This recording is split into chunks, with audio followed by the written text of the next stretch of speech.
Today I'm going to talk about something called viscosity.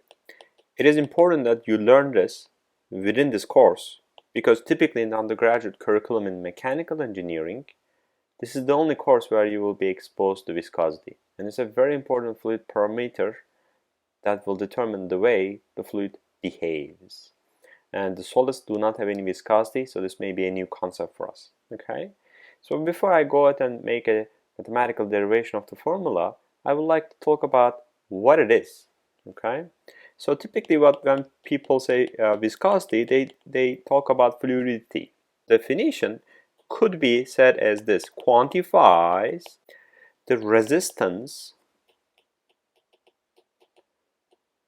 of a fluid being sheared. So what it says is quantify, so it puts a mathematical number, how resistant the fluid is being to sheared. Okay, so one of the best examples that I can give is between water and honey. Let's say that I have two exact same volumes of cups. Okay, one is full with water, the other one is with honey, or you can call it maple syrup as well. So if I'm interested in pouring them out, okay, so I tilt this 90 degrees and I'm pouring it out, you will all know that the water is going to be poured out much faster than honey. So this is what I'm talking about when I say viscosity. That's the difference between those two liquids, okay? But now the goal here is to quantify it, because as engineers, I need to put some number to it, okay? That's what viscosity is. One of the other common examples is from the oil industry, okay? Let's say that you are changing your own oil. You go to a auto parts store to buy your oil. Let's say that you pick a particular brand. You're not actually quite done yet. The thing that you will see is there will be some writings on the oil bottles. It will say 5W30, 0W30, etc. and etc. So actually these numbers that I'm showing here refers to the viscosity numbers. So how do they accomplish is a huge project by itself, but basically there are polymers that are coiled up over here, and then when operating temperature is reached, it's a polymers unwind. Okay, so this is beyond the scope of my class, Introductory Fluid Mechanics class, but I want you to realize. And some other thing that I hear as engineers, you should know this, is these are just kind of like ranges. Okay, the viscosity is not 5 or 30. Viscosity numbers, as we will find out, is fairly actually low, 10 to the minus 3, 10 to the minus 5, etc. Okay, instead of saying that 1.12 times 10 to the minus 3, W 1.6 times 10 to the minus 3, it's not going to go well, right? So we are just making up some numbers associated with it, okay? And I see sometimes online people talk about, oh, 0. I'm not going to put 0 into my engine. I might as well put water. Those are not quite fair comments. We talked about quantification. Well, let's quantify it. Okay, so what I have here is two parallel plates. The bottom plate doesn't move. The top plate moves with a velocity, let's call this capital U. Let's determine this is the x direction, this is the y direction. It doesn't have to be. The distance between the plates are b. So now, I need to introduce you a condition, okay? I'm going to call this no slip condition. Let me write it down. At a solid surface, the fluid velocity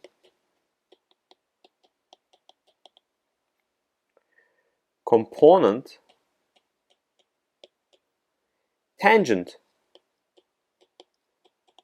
to the surface is equal to that of the surface. Okay, when you first read this may sound like a very complicated statement. At a solid surface, the fluid velocity component tangent, or the tangential, to the surface is equal to that of the surface. Well, actually, this is not as complicated as it sounds. Okay, so basically what it's saying is, right, I'm over here. Obviously, I have some fluid over here, right? That's what I'm assessing.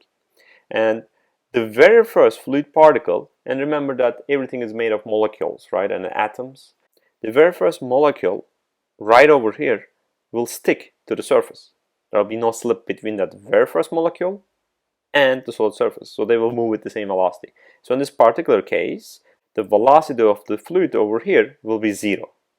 And from no slip condition, I will understand that the velocity of the fluid right up over here is capital U as well.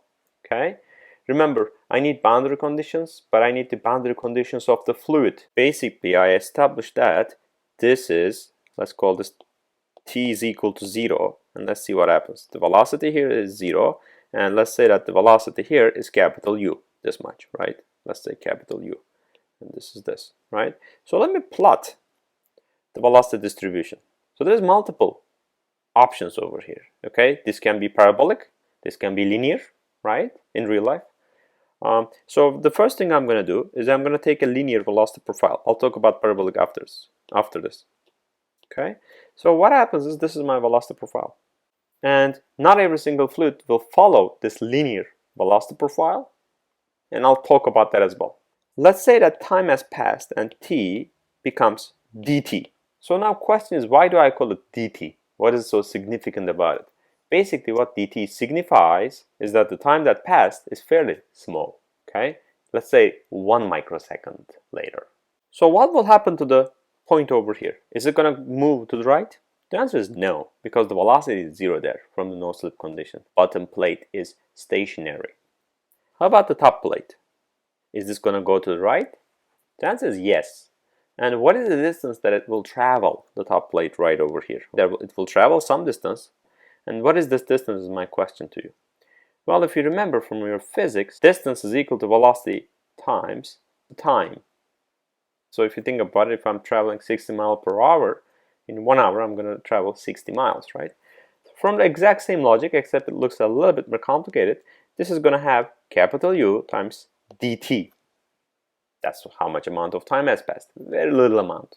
I'll also talk about why we need to say very little amount, and it's right now. This angle that I make, I'm going to call this d alpha. So why do I call it d alpha, not a regular alpha like 5 degrees, 10 degrees, 45 degrees? Well, here's the reason. I call that this is dt, and this is a very small number. So this distance that I'm looking from here to here will be very small. As a result, this angle will be very small as well. Okay, then let's go ahead and write my tangent of that angle. I'm interested in tangent of d alpha. See what happens. So what will it be? It will be, as you remember the definition of tangent, it's this divided by this, right? So that will be u, capital U dt, divided by d. That's the distance between those two plates. So I need to do one more step as well. So now I'm going to take a much closer look. Instead of writing this u dt by this d, I want to just write it as the angle is constant, the alpha is constant. I want to write in this region. Okay, so I want to take a little bit distance from the surface, and I want to call this dy, a very little amount of surface.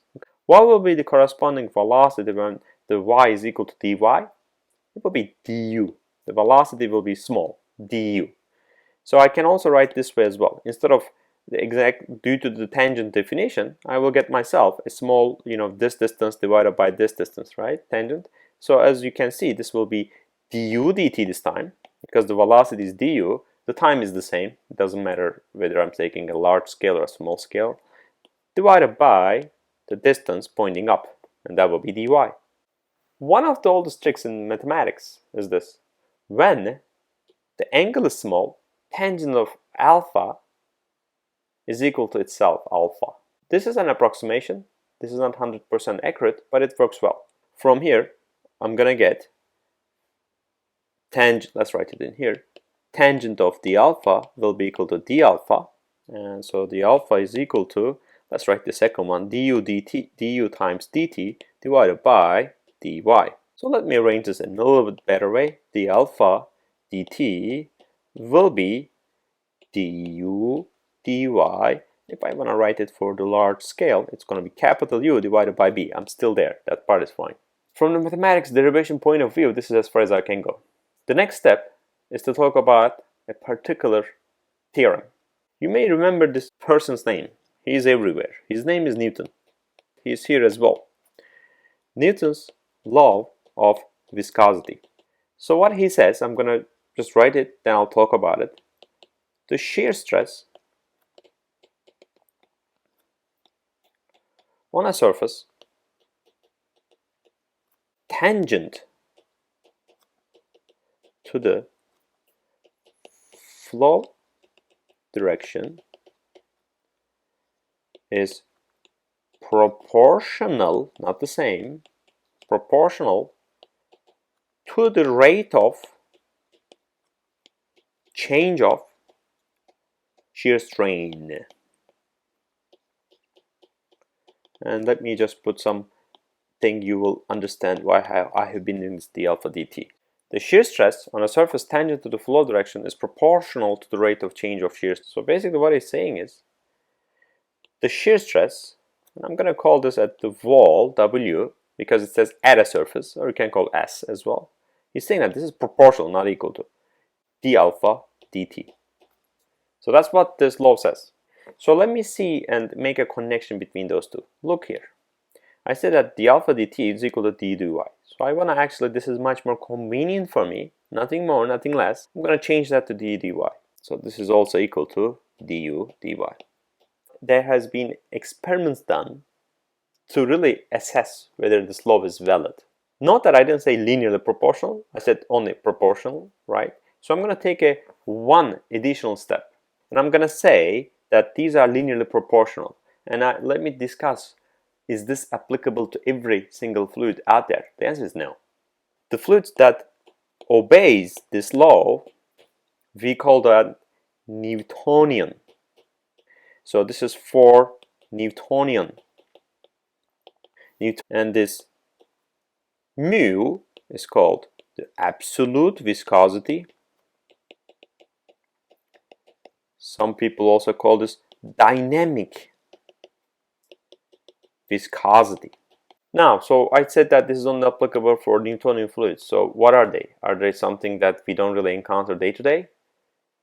I have some good news. The good news is majority of the fluids that we encounter day to day will follow this. Okay? Water, oil, air. All three will follow this. And note that when I say linear, the proportionality constant becomes the viscosity.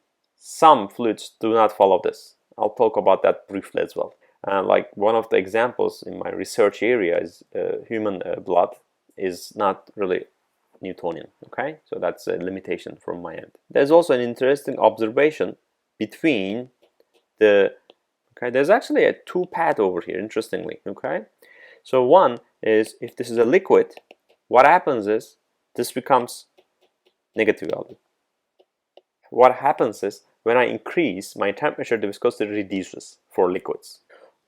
On the other hand, gases, this is opposite. When I increase the temperature, the viscosity of a gas increases. In the first segment about this module, I mentioned that what is the differences between liquids and gases? I said it's incompressible, one is compressible, right? This is another one that I would like to now note. There is another version of the viscosity, and that is also commonly used. Basically, this is the nu. It will be the mu divided by rho, which is the density. This is referred to as kinematic viscosity. The question is this. You may very well ask me this. Hey, you're taking a constant because it is at the temperature and pressure, this is a constant number. And I look at the density, also it's a number. So why are you dividing two numbers and giving me another number? Well, it's by convenience. This occurs a lot. Again, we'll talk about these all in the future modules that you will go through, but this occurs a lot in fluid dynamics, so I don't want to repeat myself. Okay, there's something called inviscid flow. Basically what it means is my viscosity is equal to 0, inviscid. I'd like you to note that there is no fluid in real life which has viscosity equal to 0. There are some fluids that has very low viscosity values, but you cannot simply say they are 0. So this is a good thing if we want a first order approximation of our analysis. And we can assume inviscid for basically analytical treatment of the fluid flow phenomena. This is the Newtonian fluids, right? This relationship is only for Newtonian fluids. So let's look at the cases for non-Newtonian fluids, okay, or all the fluids. what will happen is there's something called a power law. Oswald de Waele. Typically, power law is how they refer to this. What I get is this: shear stress at the wall is going to be K, this time around W del Y, just like the one, to the power of N. N is a non-dimensional number. K is a flow consistency index, is typically what it's referred as. And these are basically material properties that you can obtain. Okay, I want to talk a little bit more about non-Newtonian fluids in general. So what we said is I want to plot a graph like this here. So this will be the shear stress at the wall, and I want the x-axis to be du dy.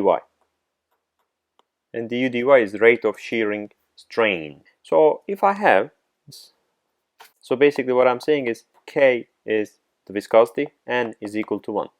And I call this Newtonian. So now there's different type of fluids as well. The first one, let's look at this case when N is larger than 1. Okay, so it's going to be like this. You can see the curve to it, right? So the N will be larger than 1 over here, and we call this shear tickling fluid, or we call this dilatant as well. And I'll give some examples from this. A typical example is water-starch mixture or quicksand. One thing that you may note is when I move more towards over here, I go deep, more inside, right? So that's the reason for dilatant. On the other hand, I have pseudoplastic, like this. So you can see in here, N is now less than 1, and we call the pseudoplastic. You'll see how it's related to the plastic as well in a minute. We also call this shear thinning fluid. Examples are from my research area, it's blood plasma, many of the polymer solutions, colloidal suspensions, paint, all follow the pseudoplastic. So it's fairly common. The other interesting thing, there are some fluids that doesn't act like a fluid until I increase my shear stress to up to a level. Let's say that I go over here and then it goes like this. This is called Bingham plastic. A typical example for this is toothpaste, mud, clay. Think about the clay. It acts like a solid until if you spin it and if you wanna make a vase off of that, you can, right? Because you're increasing the speed of it, so it acts like a more fluid, so you can give it a shape.